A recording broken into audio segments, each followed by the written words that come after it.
Hello everyone, Scott Burry here. On a cool early spring day in Ottawa, it's time for another Fireside reading, and this time I've chosen one of my own books, The Children of the Seventh Son, Book 2 in the Dark Age series. It's all about Jevor Isklavin, who's now living in the center of the world, the capital of the Roman Empire, Constantinople. After an adventure, he returns. So this is chapter Constantinople. Look across the waves of the Euxine Sea. A bright spot comes closer. Soon it's clear as two triangular sails of a large ship.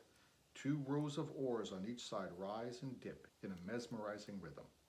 Now look back to the dock of the Neorian harbor.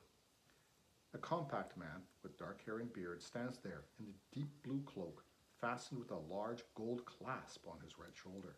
The breeze blows the hem to reveal a white tunic. His feet are clad in ankle-high, soft leather boots. His name is Mauritius Macedonius, and he owns the ship. Behind him is a handsome four-wheeled wagon with two fine brown horses yoked. Two slaves wait behind him, dressed in simple tunics and cloaks. Their feet are bare.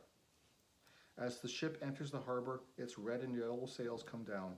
Crewmen furl them while the rowing slows. Men emerge from a large building to wait for the ship as it glides up to the dock, graceful as a swan. The ship's crew throws ropes, and the men on the dock loop them around stanchions. Others put gangways from the bow and stern. Still more toss bundles wrapped in thick canvas to the men on the dock. A tall young man with thick blonde hair, cut short in the Roman style, strides down the aft gangway. He wears dark trousers and a dark tunic with thick and rich-looking cloak with a bronze brooch. A long sword hangs from his left hip, and a curious curved dagger is at his right. "Hail, Jevor! Well met," booms the dark-haired rich man. When the young man reaches the dock, the older man steps forward, embraces him and kisses him on both cheeks. Then he leans back, his hand still on the taller man's shoulders, and he smiles.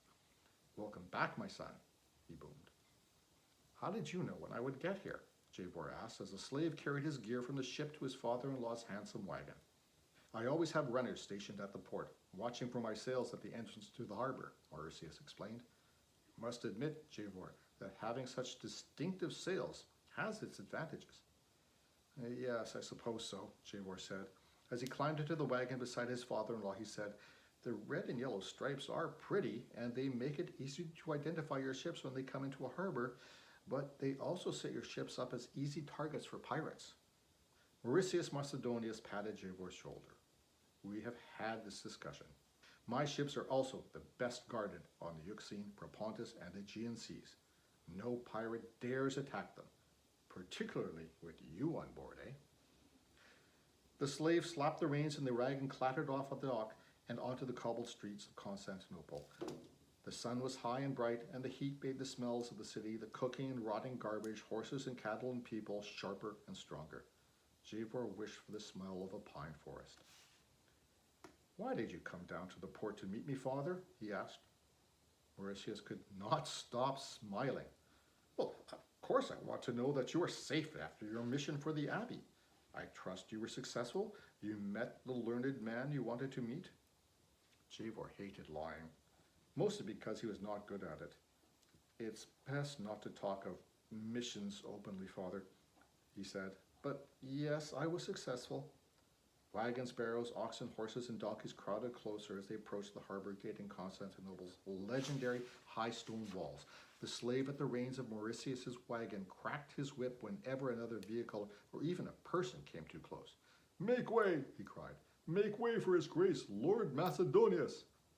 Common people shied away in deference, not knowing that Mauritius was not really a nobleman.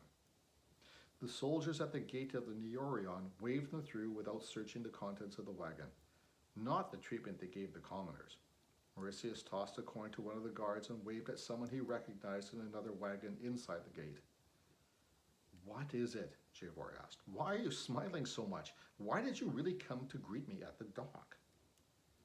"I have such good news for you, Jevor. I promised my daughter I would not tell you before she has a chance to." Jevor's heart thudded in his throat. "But I cannot keep my peace, Jevor. I am a grandfather. You have a beautiful baby girl, He threw his arms around Jabor and squeezed, kissing his cheeks again. Jabor heard a roaring in his ears. The wagon swayed. The sounds of the street faded as if they were far away. He heard an unfamiliar voice. I knew it would be a girl. He realized it was his own, but it was hard to hear because of the pounding in his ears. So there you go. Our hero from The Bones of the Earth, the first book in the series, is now a father for the first time.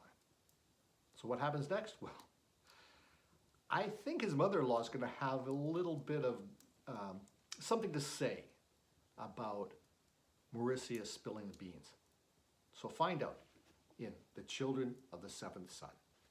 Available wherever you can find good books, and of course is available through my website, scottburyauthor.com. Take a look, won't you? Thanks.